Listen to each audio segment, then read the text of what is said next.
আল্লাহু আকবার। নামাজের জামাত শুরু হয়ে গেলে তাতে শরিক হওয়ার জন্য কি করা উচিত? এ, দ্রুত দৌড়ে যাবেন। বি, কাছাকাছি গিয়ে প্রয়োজনে দৌড়ে যাবেন।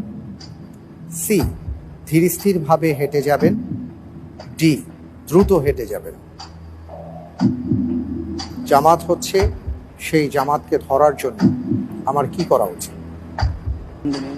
আলহামদুলিল্লাহ, আমি এর উত্তর হিসেবে বেছে নিচ্ছি সি, ধীরস্থিরে হেঁটে যাবেন। লক করে দেওয়া হোক সি, ধীরস্থিরভাবে হেঁটে যাবেন। আপনি যে কথাটি বললেন, আপনি বুঝে শুনে বলেছেন।